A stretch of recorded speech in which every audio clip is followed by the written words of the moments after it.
Whether you're a die-hard fan or just looking for a good laugh, this monthly series promises to deliver the unexpected with a dash of humor. Tune in as Gene and BT dissect the what-the-fuck moments that makes pro wrestling the exciting spectacles they are. It's time to let loose and embrace the madness with the WTF News Desk, where Gene and BT bring you the 10 strangest and most fun topics each month, leaving you entertained, amused, and eagerly awaiting the next episode.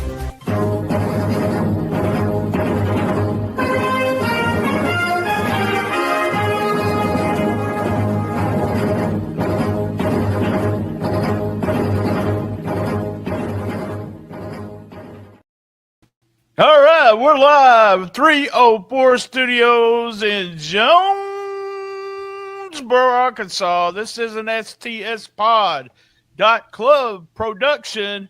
Ahead of time, just want to tell everyone happy Shiznit Day. It's coming this Tuesday, and thanks for joining us here on a Thursday night right before Impact on AMC.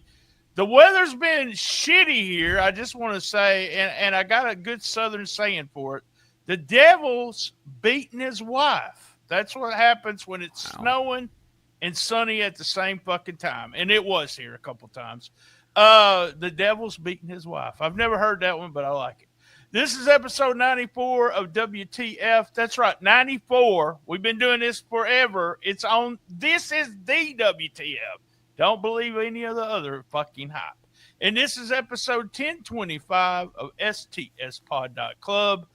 That guy over there, he's Gene Jackson. He's from Gadsden, Alabama. And Gadsden Sports Complex, I want to put them over.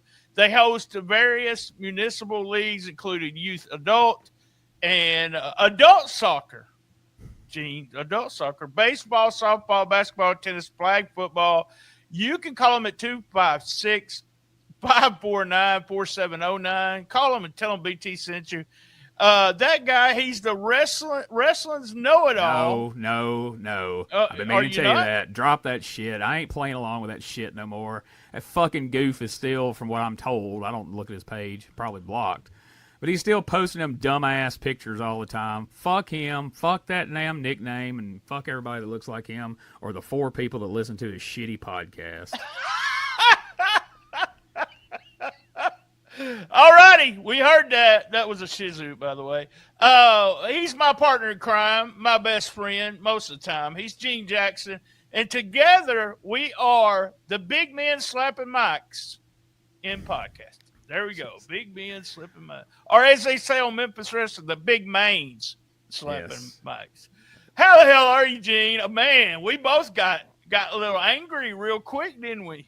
I went a long time without seeing any of that crap. Then somebody sent me a bunch of it yesterday and pissed me off, but I was nice enough not to forward it to you. Thank you. So I just figured I'd be pissed off by myself, but fuck that guy. You know, it's sad. It's coming to April. It would be a whole year. A whole year. Still can't let it go. Business is pretty good. Numbers staying steady. No big numbers changing except the shorts on Memphis Wrestling went up 366%. The Memphis Wrestling video page, YouTube, our videos, because we started using shorts instead of the long version of the misses, MVP, things like that. We use it on the YouTube channel now, and people seem to like them.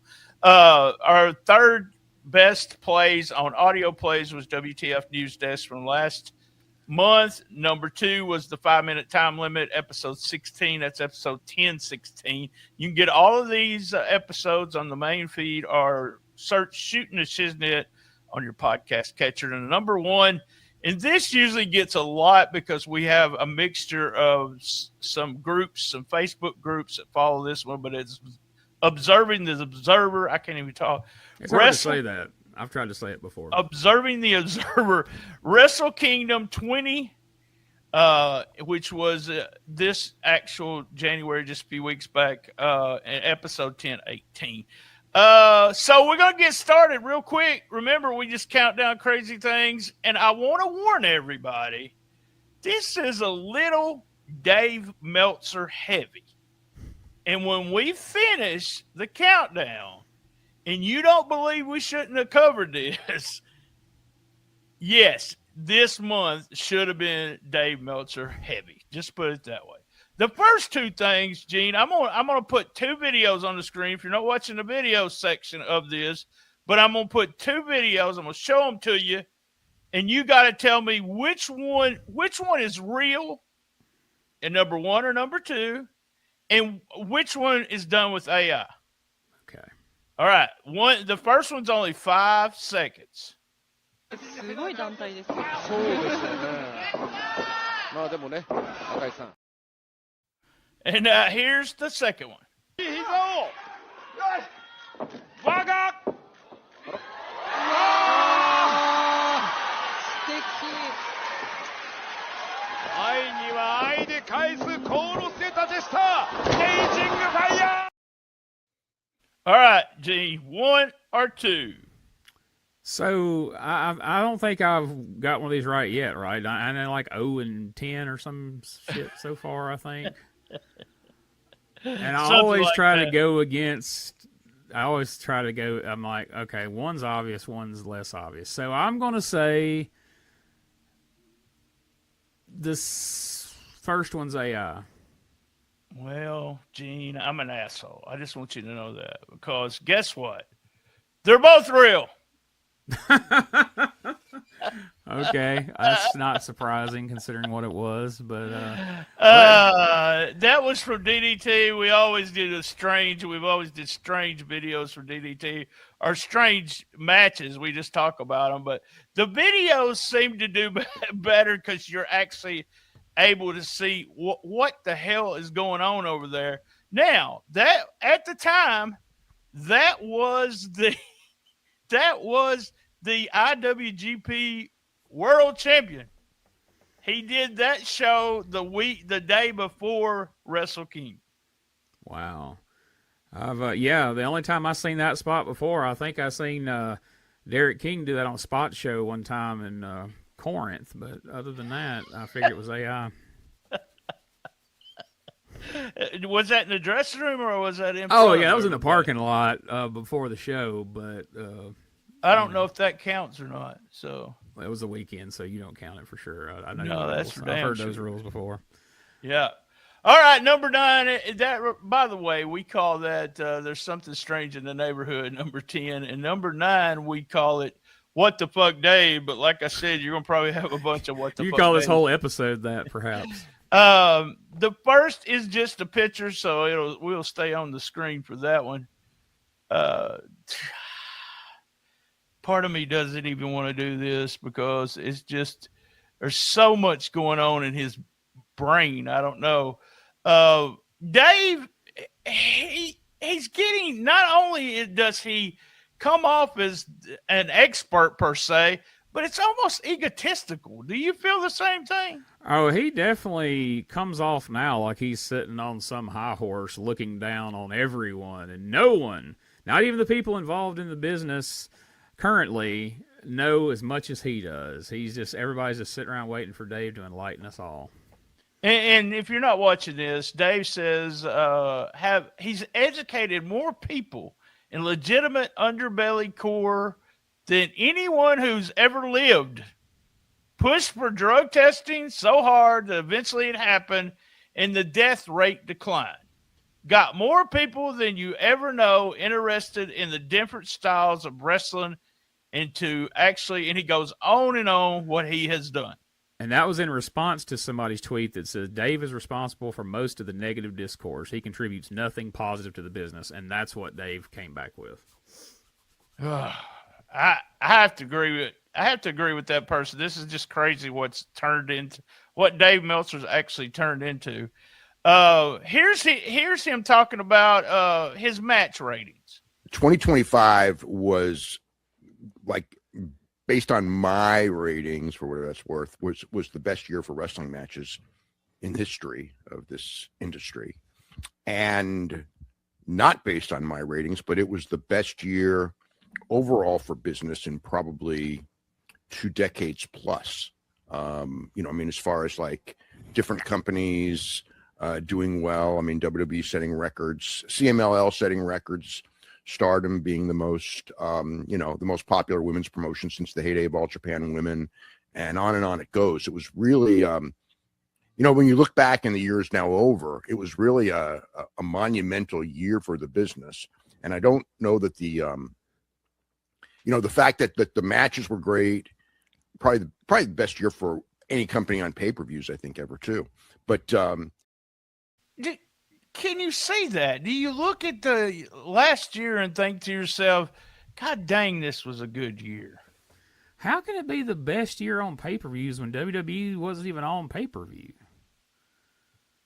You know what I mean? Like, it can't be better than like the Attitude Era when they were selling pay-per-views for $40 and $50 a pop, and now it's just been subscription services. I don't know if you just go by. I do understand, and I gotta agree with him. If you're just going for profit, it was a great year for everybody. CML having a great year, everybody having a great year over here.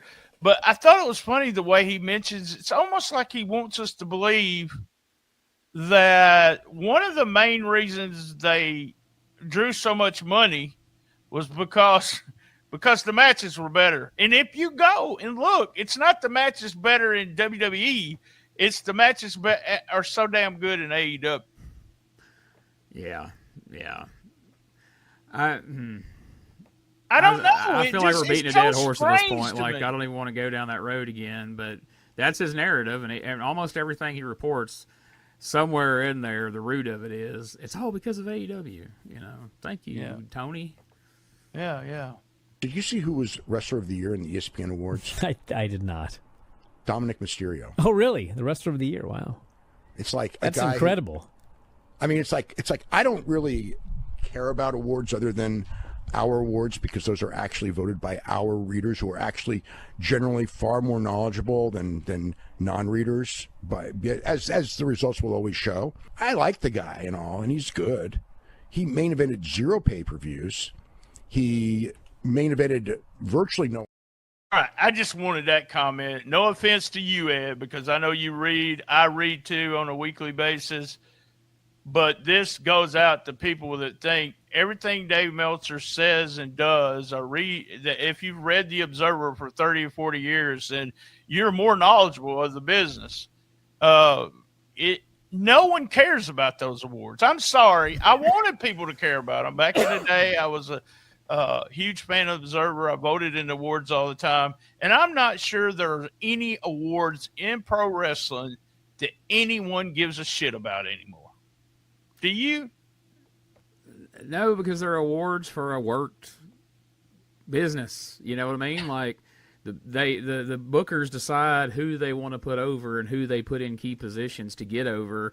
So ultimately, that decides things. You know what I mean? Yeah, they can go out and perform to their best ability in the ring and on promos and things like that. But still, no matter how good you are, if you're not given an opportunity to showcase it, you're not going to be in the running for these types of things. Is Dominic Mysterio Wrestler of the Year? Well, I don't know. You would have to quantify what that even means. To Dave, it means work rate and how many pay-per-views you main evented and blah, blah, blah. Apparently, that's not ESPN's considerations, but no need to tear the guy down. He had a hell of a year. It's usually one person, too. Pro Wrestling Illustrated had an agenda when they gave out the awards, and I never knew that at first until I actually found out that was the deal. Like, they would try to give WCW. I remember one year WWE had quit letting them do ringside, taking photos and everything. So Bill said, fuck you. Or somebody there said, fuck you. I'd like to talk to some other people on the staff. But and then we got them doing awards for WCW or NWA. They won more awards than WWE did. So it was a lot of that. All right, guys, that was What the Puck Dave. Like I said, it's not the last thing for Dave Meltzer. And we're going to throw this one up. This is our number, always our number. And you sent this to me. This is number 8. I might not know it all, but I know more than you. So wrong one.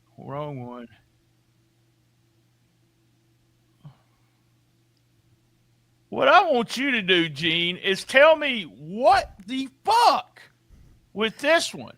So I saw this as it was put out there, And I had to read it twice just to make sure I understood what I was reading. And if you're just listening to this, so this is a quote from Dave. This is from the Observer, right from radio or whatever. Yeah, that he does. Yeah, he says, "This is the worst gimmick, El Grande Americano." He's speaking of here. This is the worst gimmick ever in WWE history. Yeah, sure, he's over in Mexico and maybe even over in America, and people are demanding more of him. But it's just not working. What? He's over in Mexico. He's over in America.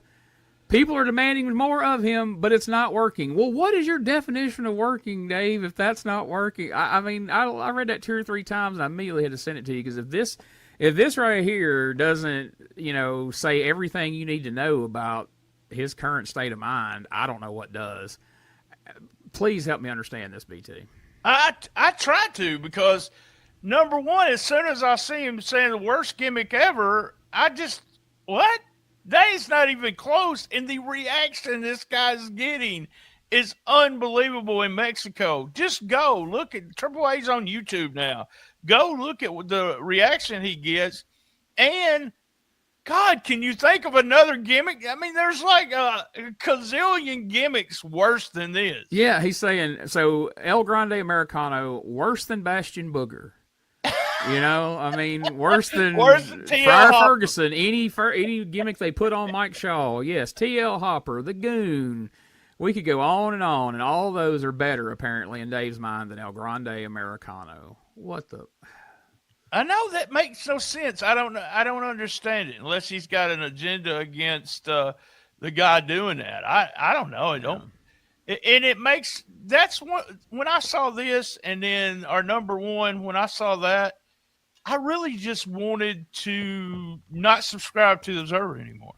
That's how bad I thought. And I like it because I'm able to get news and stuff.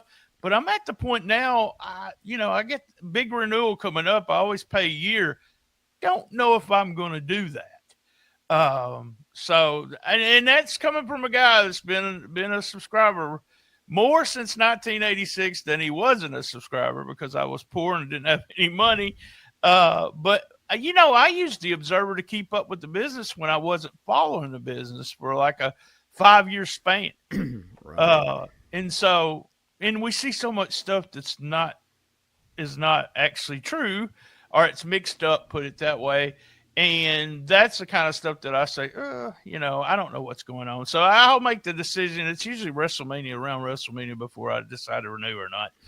All right. So number 7 is our retro moment. Gene usually brings us some stuff, but I want to talk to Gene about Johnny Legend. So before I say anything about Johnny Legend, is there anything that you know or remember about Johnny Legend?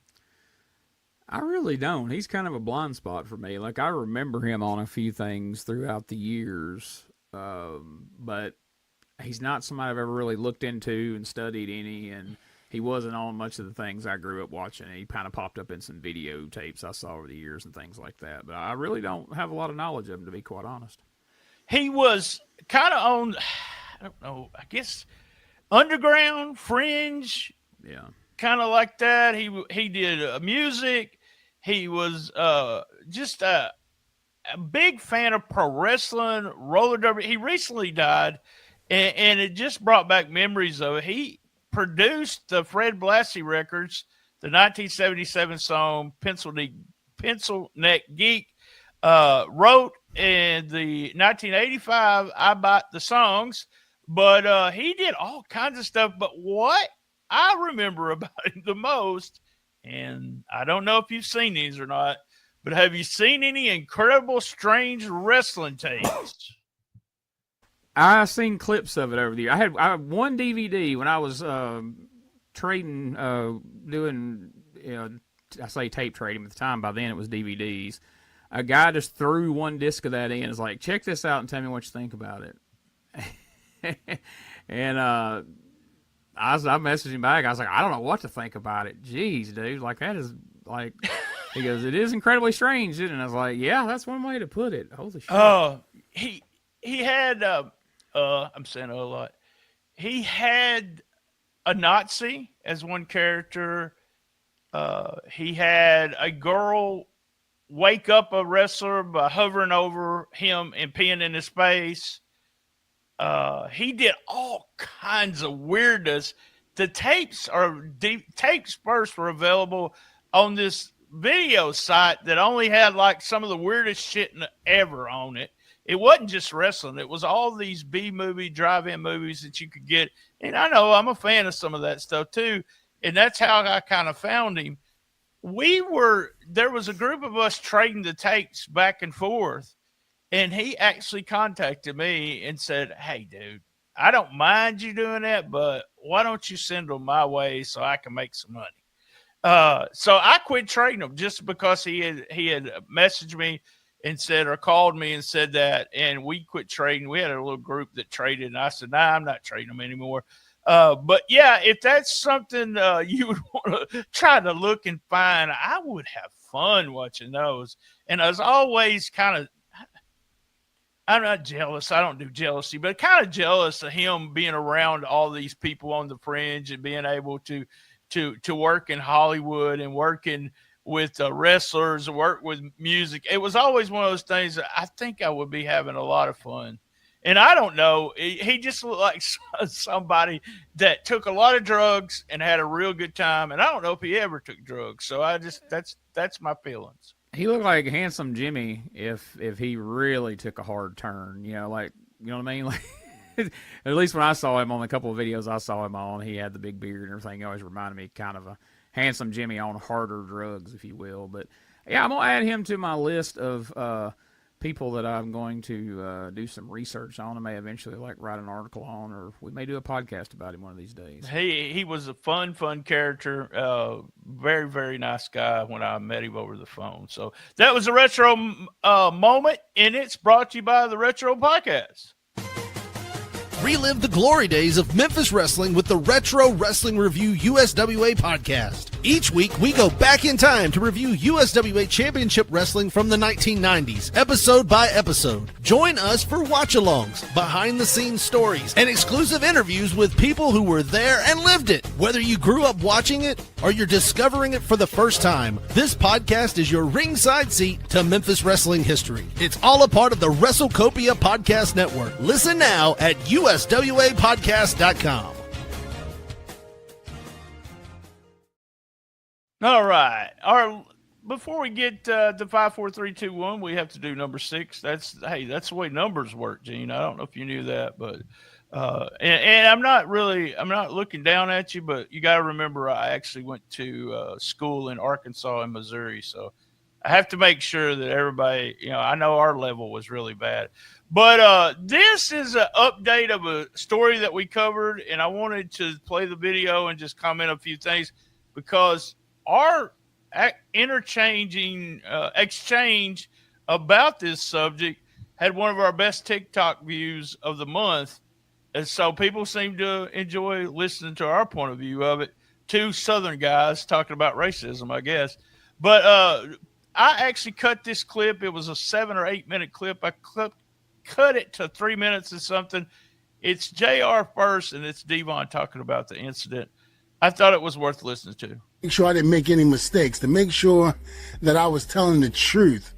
And today we're going to touch on JR's comments that were made after we went and said what we said. So, Maven, should we go to the video? Let's do it. Let's do it. So, Jim, I'll give you a chance to respond. Well, Devon alleges that you said, "I don't like you because of the color of your skin." that's so absurd. It's not even.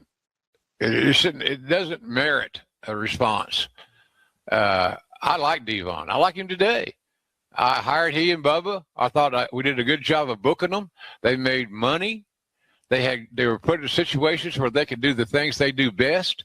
Those TLC matches were pieces of art. They'll last forever. The Dudleys are a major part of that. Bubba, I know Bubba for sure because I've heard it, was involved in the booking of that stuff.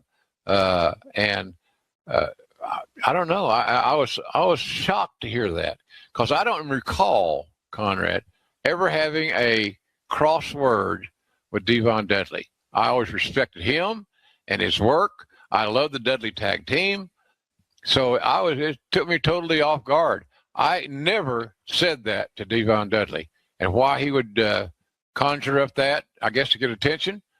Maybe I thought, well, maybe he's not as happy with his post-wrestling life as Bubba is, because Bubba's made a tremendous success of himself as a broadcaster and still works. So I never said that. And I wish it had not.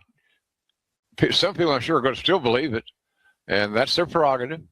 But I'm not angry at Devon. I'm curious and don't understand why he went there. Here comes JR. JR comes down, and we're like, JR, how you doing? Hey, JR. Boys, how you guys doing? I'm like, good, JR. Me and Bubba was like, good. He was like, hey, you know what, boys? You guys are fitting in really good here. And I was like, oh, cool. Like, all right. Yeah, you boys are doing really good. And this and that. I like you boys. I like you boys a lot. Devon, I'm not too sure. The verdict's still out on him. And I'm not too sure how I particularly feel about this. And I'm saying to myself, what does it mean by that? And JR says, again, the verdict's not out yet, but I'm still a little hesitant with Devon. And Bubba knew what he was getting at. So Bubba butts in and goes, you know something, JR? Regardless to what, Devon's a hard worker. He never gives this company any problems. We go in there and do our business, and that's it. Devon's a good guy. He takes care of his family. He does everything he's supposed to do as an individual. And JR continued to go, well, I get that. That's all good, but it's just something about him. I'm not sure, and this and that. And I'm not saying anything, and I'm keeping quiet. And finally, that's when it comes out. He's black. I don't know. And that's my hiccup. I don't know how I could feel about that. So I know we made fun of that, a racist guy in Oklahoma kind of thing. But do you think that's JR just trying to cover his ass? Why would somebody say that if he didn't say it, kind of thing? Yeah, I mean, Devon has nothing to gain from this other than, it's gotten a lot of attention and it's gotten Maven a lot of views, and I think Devon even has a channel of his own now too. But so I believe him, but at the same time, it's so crazy for somebody in JR's position to say something like that. I mean, maybe he was joking. Maybe it's his weird way of joking or something. I don't know. It's just, the whole thing's just odd. Right. I find it odd too, and I'm with you about why would Devon do it? Well, maybe clicks, whatever. But JR's not going to admit he did it. I think everyone needs to just realize that he's not going to say, no. Hey, I did that. I was racist. I don't think we're going to see that from JR. I might be wrong, but, I've owned up to shit that I done in the past, and I think other people should too. But if he didn't do it, I don't know why we stirred it up. And if he did do it, then there you go. That's all. I can't say much about it. All he would have had to say if he did is, well, hey, I've learned since then. Maybe I had a little different mindset back then. I don't even really remember saying that, but if I did say it, I apologize.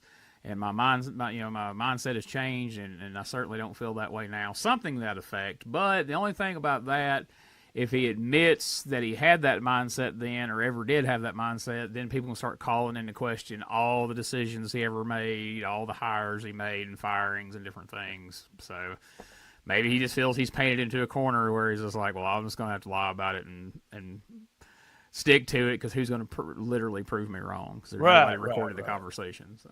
All right, we're going to take a quick commercial break. When we come back, we're going to do halftime, and then we're going to do 5, 4, 3, 2, 1.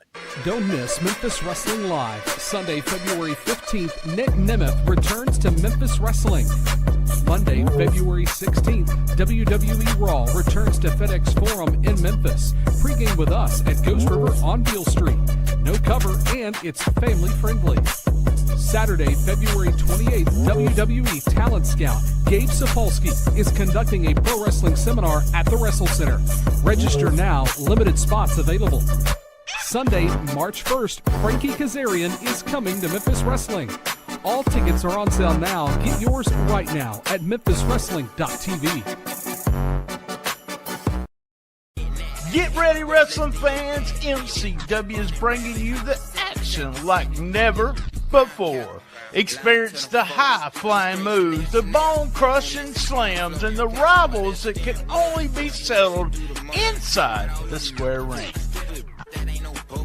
This is family-friendly live professional wrestling at its very best.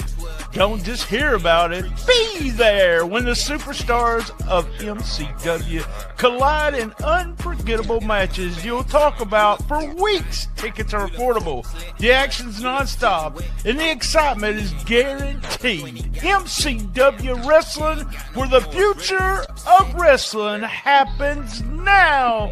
Be there. Quick note, MCW Osceola, tomorrow night after the show, there's an after party. They just ran an angle where the promotion was on the line.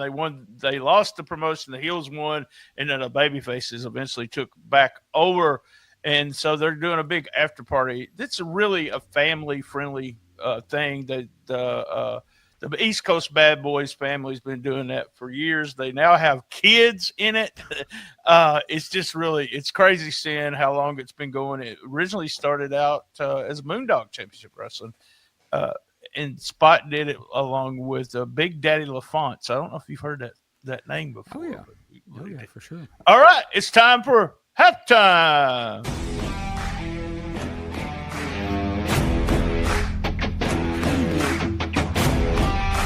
Gene is not the dancing machine.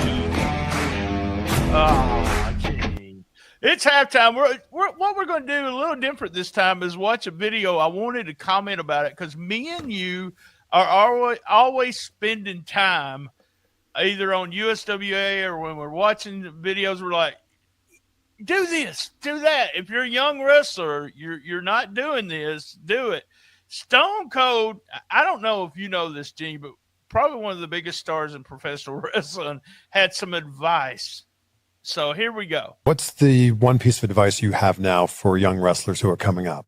Sell.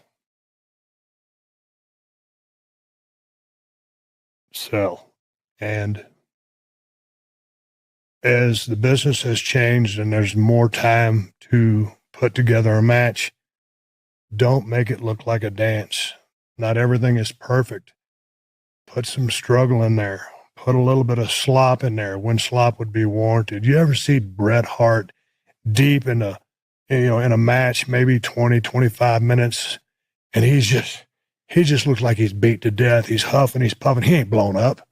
That's him just showing how, fucking tired he is from just exhausting. He had this look on his face, and he could go all night long. But that's him just showing you how hard this is the toll that it's taking on him. He's showing you. So it's not always such a dance. Everything is just a little. I would love for someone to feel dangerous right now. God dang, this guy's got an edge, or this guy's. I don't know. I might believe this guy. Something like that. But to go back to answer your question, sell. Learn how to work. Learn how to work. Don't learn how to act. I think there's a difference between working and acting. Loved it. And by the way, Chris is one handsome man. He's been on our podcast before. He was handsome. Jesus. Bet he smells good too. Stone Cold gave some of the best advice any guy could give to wrestling fans. No, they only young wrestlers right now, not wrestling fans. But we talked about this, that there's no selling in the business anymore. For the instance, especially with these young guys doing 100 moves at once, or, You know, the only Steve said something about make them think you're tough or whatever the way he put it. You know, AEW's went totally putting hypodermic needles and screwdrivers, and they've made it kind of unbelievable. There's only a certain section of people that give a shit about their wrestlers because of that. Yeah, and the mindset's so much different now where nobody's watching that going, oh my God, I can't believe John Moxley stabbed him with a hypodermic needle. They're going, I can't believe that guy let John Moxley stab him with like you're looking at it from a totally different angle now. But it's ironic that Steve Austin leads with sell, sell, sell. Because for years, I have blamed the Stone Cold character for ruining baby faces in wrestling, because I can't tell you how many guys over the years, when we would try to be at a show and we're trying to set up an angle, we're like, all right, heels are going to come out, they're going to beat you down, they're going to leave you laying this week. And I go, oh no, that'll kill my character. My character wouldn't do that. You know, he would fight back and all this kind of shit. And so many people mistook that character. And for years, everybody wanted to be the badass that you know Stone Cold was, and nobody wanted to sell like, you know, baby faces always did. Even Hulk Hogan spent most of the match selling before he made the big comeback and did the boot and the body slam and the leg and everything. So that's great to hear it coming from him. Maybe somebody will take heed to some of that, because what know-it-all young wrestler can say, what the hell does he know? Well, he only drew more money than anybody else ever in wrestling, so maybe he knows what he's talking about. Something we've said many times on this podcast, watch Hulk Hogan, watch Jerry the King Lawler, watch what those guys do. If you're a babyface, watch as many matches as you can. They took so much fucking heat and so many moves. I have said this about the Posse in this area. They got 3 moves in or 4 moves as a babyface tag team in a match. They did double heat. They just took an ass whipping. Yeah. And they were the most over in Duisburg, in this area, than any other tag team. It's because selling and not dying and then firing up when it's time will get you over more than 100 cool Ricky moves Morton. ever will. Ricky fucking Morton. Ricky Yes, Steamboat. yes. All the Rickies. Well, most of the Rickies. Let's not say all of them. Ricky lives down the street. That motherfucker's a seller, too. All right, here we go. That was halftime.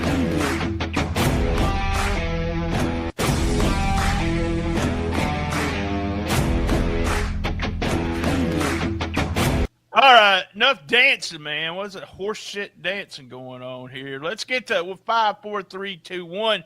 I just want to bring this up real quick, and it's really it was the only thing that happened for Smarks be acting crazy, but it's more about the internet, and it's almost like I'm tired of Rhea Ripley.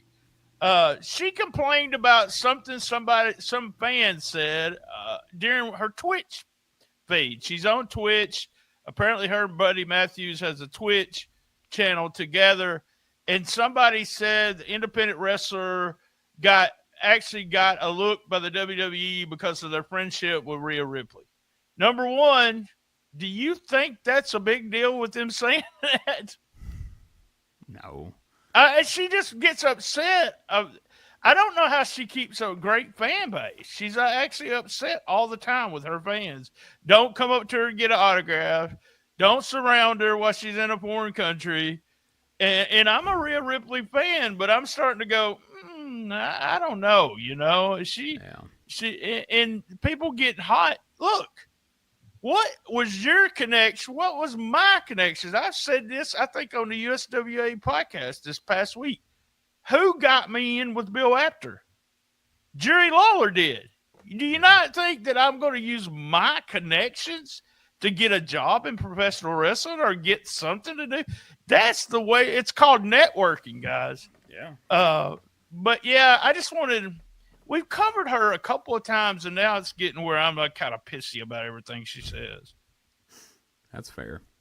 Yeah.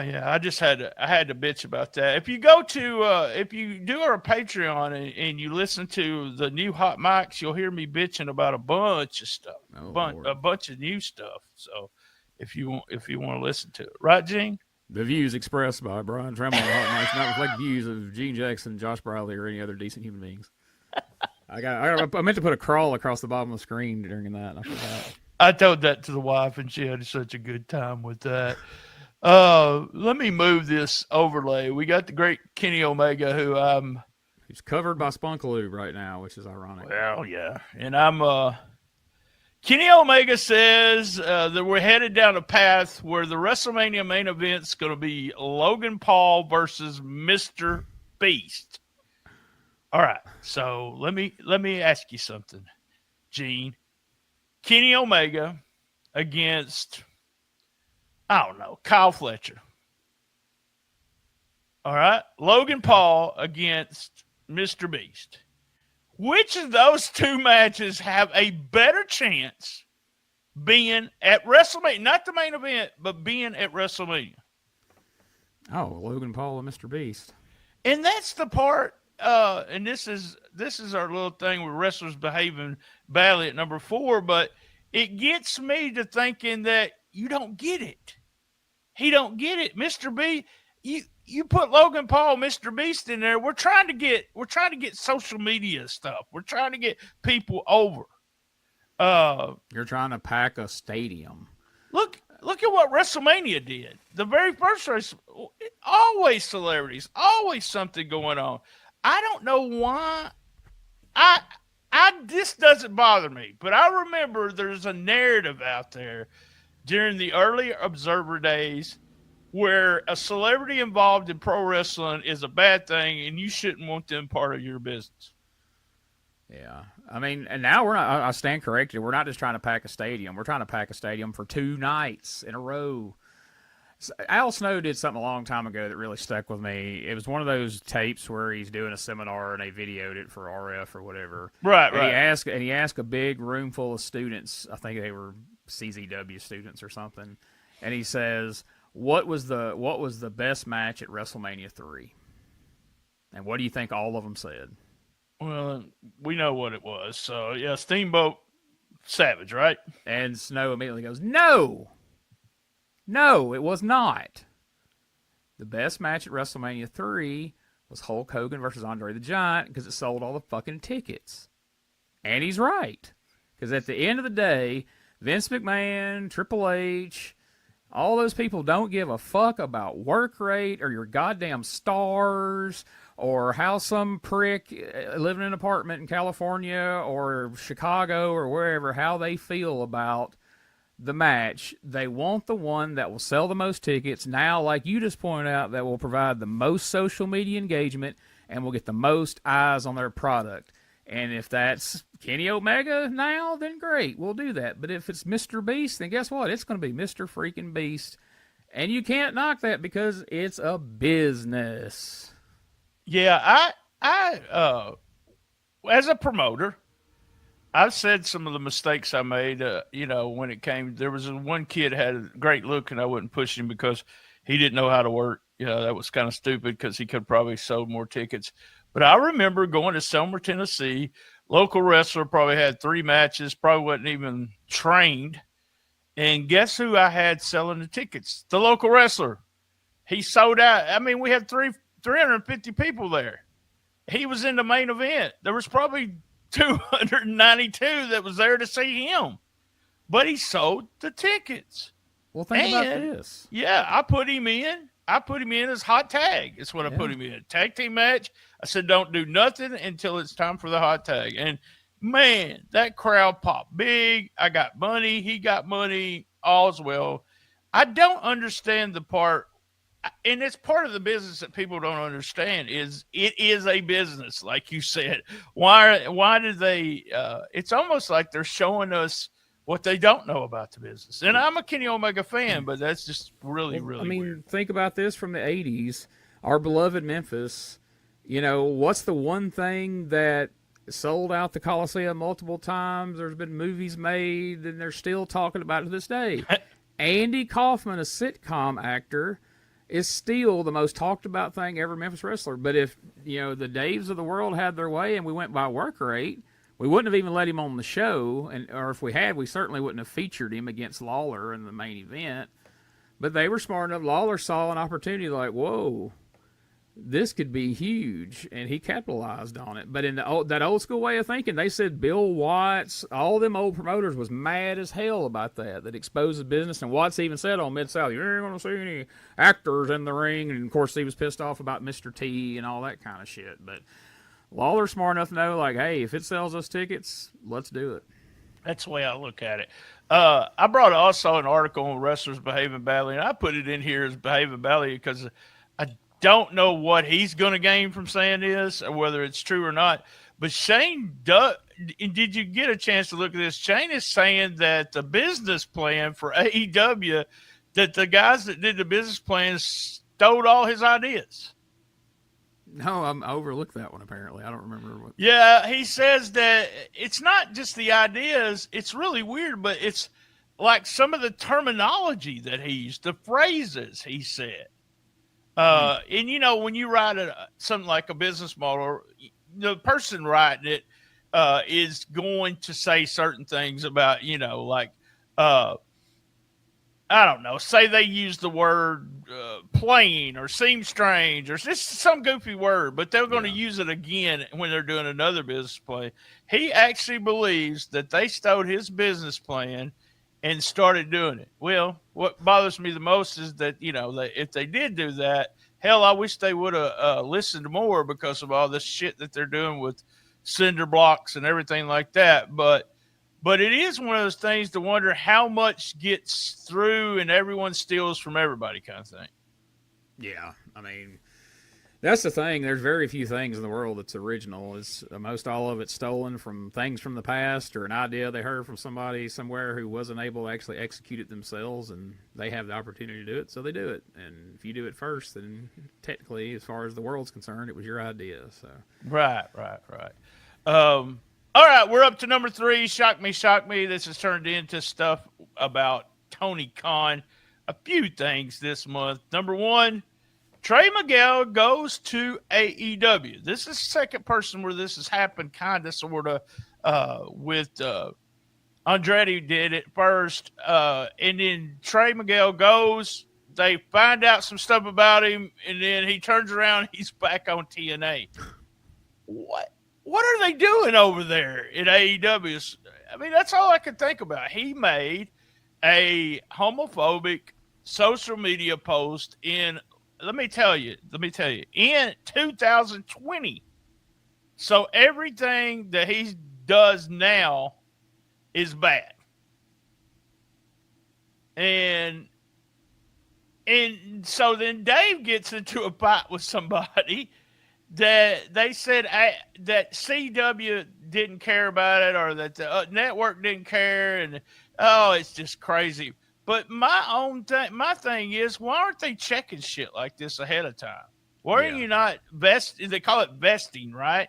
Why are they not vesting the person? I don't know. I mean, yeah, you think before you go signing people, you would dig as deep as you can, and I don't know. That was a strange deal. It was like they announced it one week. Vetting, yeah. They announced it 1 week, and then he's gone from TNA, and then like literally in a week's time, he's back on TNA like immediately. It wasn't like there was any wait period or none of that. He was right back on there. So I don't know, man. I don't know what they're doing. And the other story that's been around, and it's lasted about a week and a half, and I find it hilarious. Apparently, Tony Khan got caught. He had a fake Twitter account on a burner phone, and he was making posts always positive, with AEW, negative about WWE, and then would go ahead and do all the stuff that he would do against those people. Saying how great his matches are, how he's.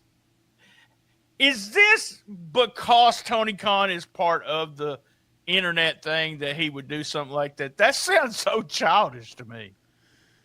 Yeah, I feel like it's still that mentality, like he was, it's come out over the years that, he used to do the fantasy booking on all those message boards and all that. And that's the kind of stuff people would do is they go make a burner account and come back and put their own shows over and bury other people's stuff that they didn't want to say themselves. And so, here he is running a multi-million-dollar company, and he's fucking around online with a fake account. It's the fact that God bless, man, you hear all the stuff the guy does. He runs AEW and all these ball teams and all this, and he's got time for that kind of nonsense. It's funny, sad. It's just crazy that they would do it. Triple H has said a couple of times, we don't give a shit about what's on social media. Nick Khan said he doesn't even look at social media, and people are like, liars, liars. No, there are people that do not care what's on social media. I wish I could get off of it, but I use it for the business. If you notice, I don't do any personal stuff anymore because there was always somebody that had to comment something really stupid, not funny, but stupid on my post. So I just quit doing it. I'm not giving them the opportunity to do that. I don't usually block anybody. That's not me. But I'm not going to let you have the opportunity to say the shit that you do. And you're not following me. You block me and you're saying shit about me. You're a fucking coward. Okay. Yeah. That's the way I feel about it. You're a coward. All right. Number 2, I found this I said, what the fuck? Very bizarre at the way we've talked about CML doing unbelievable business. A lot to do with the tourist. Dave has made some kind of comment about it's, they're selling out because of the work rate. Don't think so. And he's even covered that. But they actually stopped the match, cut the camera away, which I understand when somebody jumped in, and then they just let him out of the ring. Instead of, what would have happened to that guy back in the day, Gene? Oh, he got messed up. Damn. There's some of that caught on tape over the years. Even on like WCW shows, where, God dang, you get through the ropes, freaking Mark Curtis might choke your ass out live on Monday Nitro, but you ain't going to get out of there unscathed. I think it's weird. They've changed that. They've changed the money thing. After a match, if a match was really good, the Mexican fans threw money into the ring, and for some reason they don't want the tourists seeing them throwing money. I guess they don't want to see the tourists seeing them getting their ass whipped. I don't understand that. That was one of the things that was always pushed to me, and because I was a heel manager, if something happens, someone comes over that line, BT just knocked the shit out of him. I've told the story about helping Cactus Jack, and I've told the story where I hit somebody, some big guy, and I would have got my ass handed to me probably, but got saved by 2 other big guys. But it would scare me. Did you ever have people grab you and stuff like that? There was like 2 times maybe. There was a guy grabbed me one time and I shoved him back across 2 rows of chairs. And then we used to do a show on Wednesday nights in Fulton, Mississippi, which is a college town. And the building was real. It was in a store downtown, so it was long and narrow. So the ring, where the ring sat in the middle of the building, there was just enough room on each side to walk, and then you had the fans on each side. And I used to wrestle before I got my wrestling boots. I just had those damn high-tech combat boot style boots. And this guy, this college kid, come, and he got under the rope, got his head all the way into the ring, and I come running across, and I kicked him right in the damn temple and split his eyebrow right there, and he rolled out. And then once he spread word, like, hey, they will hit you. This shit, they're not playing. We didn't have anybody else try to get in. But me and you talked yesterday about doing, I'm going to put it over, we hadn't even recorded it, but we're going to record some stuff about Ozark Mountain Wrestling. Yeah. It's not going to be like we do. We're not going to sit and watch it, but we're going to talk about it. I've got a lot of experience with Ozark Mountain Wrestling. As you know, I was here in Jonesboro as it was being run and set in on a bunch of Monday night matches for Ozark Mountain Wrestling. But there's an incident, I just mentioned Cactus Jack, but that's an incident that I want to save for that to retell. Cool. But I'm excited about that. And want to put over also, if you're watching this tonight, does it come out tomorrow? No, it comes out Saturday, don't it? You got a Continental Wrestling thing. Yeah, it'll the video version will come out on Patreon on Saturday, and then the following Saturday it'll drop on audio everywhere. But we're starting with the first episode of Continental Wrestling in '85. and we're going to watch everything that's out there. There's not as much of it as there is Memphis, so there's going to be some jumping around and some short episodes and things like that. But we're going to watch everything that's out there that we can get our hands on. So I got a sneak peek from Rob, your co-host, and really enjoyed it. Continental was one of my favorite promotions. It was I loved Memphis wrestling at the time and loved Mid-South when I started watching Mid-South. But Continental, I loved it because of the riches, the nightmares, the foolers, and it goes back to see how big the foolers and Jimmy Golden and all those guys were. They were just there was a reason they were on top of promotions when they were on top. Yeah. They're just so much bigger than everybody else. Yeah, you're welcome to sit in on those anytime you want. We're gonna be recording those on Sunday night, so just I may do keep that in sometime. mind. Like I said, I'm a huge fan. So, all right, brings us to number one, and like I said, this might be one of those things where, what the fuck? I'm thinking about Dave Meltzer. What are you thinking? But he just went off on Billy Gunn. A Billy Gunn story. If you've heard my StarCast story, you'll understand.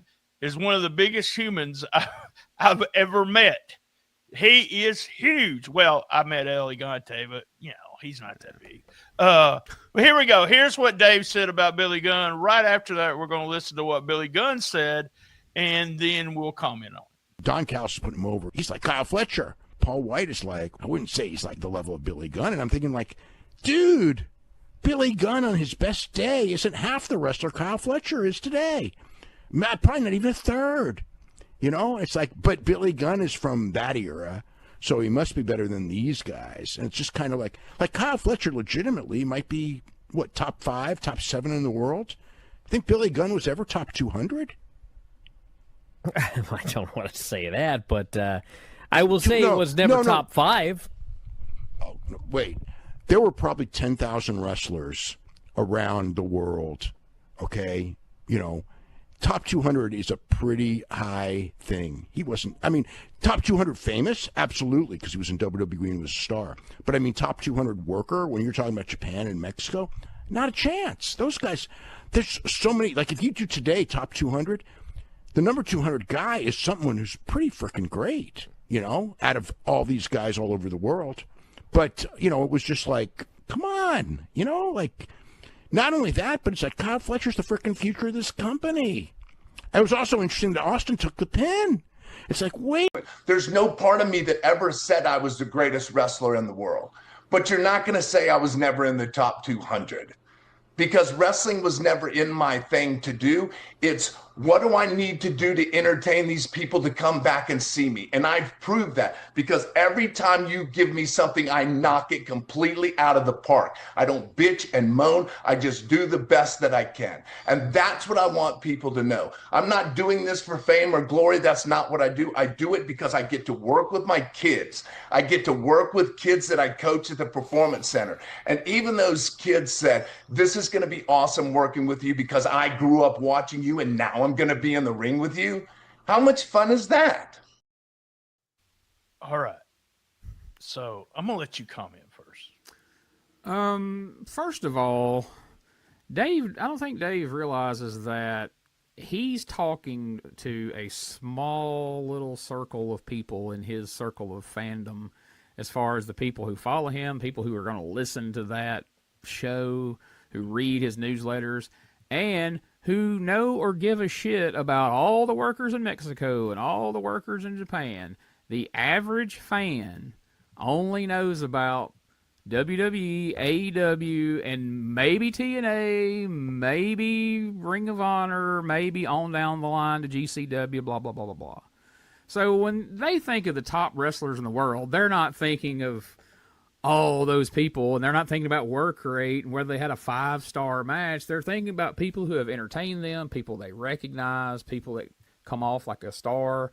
And Billy Gunn's always been one of those people, and I don't blame him to be insulted that he's not in the top 200 and to act just incredulous about it. Like it's absurd to even imply that Billy Gunn would be in the top 200 workers. And then compare him to Kyle Fletcher. I don't think you could pull Kyle Fletcher out of today, put him in a DeLorean, put him back in Billy Gunn's time of the Attitude Era, and he would have been the top 5 wrestlers in the world. Maybe I'm wrong. What do you think about that? It's just so hard for me to understand what is Dave doing. That's kind of what I'm thinking to myself. I know I sat through him insulting Dusty Rhodes, insulting Hulk Hogan for years. I'm talking years. I had to sit through that. But the idea that you don't, I mean, he gets excited because someone said Kyle Fletcher's not at the level of Billy Gunn. He's not. Pissed. He is not at the. Kyle Fletcher may have a career in the future, but he's not. Let me repeat. He is not going to be as popular or anything as Billy Gunn. Billy Gunn still will draw people and help you draw a crowd. Ask the guys that's used him, and he's easy to work with. I don't know. I don't know if he. Part of me is just like he doesn't understand the business anymore. If I was running a show here in Gadsden somewhere, and you said I can send you one of 2 guys for free to draw a crowd, have an entertaining match that you can try to make money with in your town, I'm taking Billy Gunn all day long, because Kyle Fletcher may go out there and have a hell of a match, but how many people... I didn't really know who Kyle Fletcher was before we watched that match with him and Kenny Omega recently. I'd only seen like one other match of his. I didn't know he was supposed to be this big deal. But one thing I want to circle back to, I didn't get a chance to say earlier. If you take the El Grande Americano statement that we discussed earlier, and then you take this statement about Billy Gunn, if Meltzer would just preface it by saying, in my opinion, this El Grande Americano doesn't work. In my opinion, Billy Gunn's not one of the top 200 wrestlers. It makes it a lot different than when he states this as if he is the authority, and because he said it, it is now. What you got, pal? I'm sorry about that. I agree with it. I said this to the wife, and I think I said this on the podcast last month. I have no problem whatsoever in saying Dave Meltzer is a fan, and that is the Wrestling Observer is a fan's view. One man's fan. He's a fan. Alan Steele told me that about Wrestling Right Online. He said people get upset. It's your opinion. That's all the person that it is. You are telling what you like. And they give him power. They give Dave power. But when he says stuff like that, you look at it like, did he really never understand the business? Now, he writes some of the greatest obits ever. Yeah. But, Eric Bischoff has a lot to say about this, but he's true in that he just kind of needs to stick to that or say, like you said, this is my opinion. I'm not, Based on all my years of fandom, here's my opinion. And then it's fine, but there's so many people that you and I both know who blindly accept his opinion as the gospel, and then they go spread that around, and then anybody they hear disagreeing with that is an idiot or a goof or whatever the fuck, Right. I don't get it, guys. Thanks for joining us. Another crazy month. I told you it was going to be heavy Meltzer. And Eugene, you made a joke on last month's show or the show before. We may have a whole episode 1 month of just Dave Meltzer. What the fuck, Dave Meltzer? And I laughed at it and thought, nah, we'll stick to those 3 things. But he was featured in 5 or 6 things this month because you're just opening your mouth, and you should just keep your mouth shut on some of these subjects because it's making you look bad. And I hate it. I hate it for Dave. I considered at one time Dave was a friend. I don't associate with him much anymore or talk to him. So not a friend, but I have known Dave for a long time. Guys, same bat time, same bat channel. Anything you want to put over, Gene? Now you can find everything I'm involved with at RetroWrestlingArchive.club. That's my link of all links to still a term from BT. So there you go. It's real cheap to get club instead of .com. That's the reason I got it at the time I did was because the Bullet Club was so cool. And so I wanted to do some stuff with STSpod.club and look like the Bullet Club shirts. And I don't think I ever did that. Same bad time, same bad channel on the best of the wrestling podcast in the business.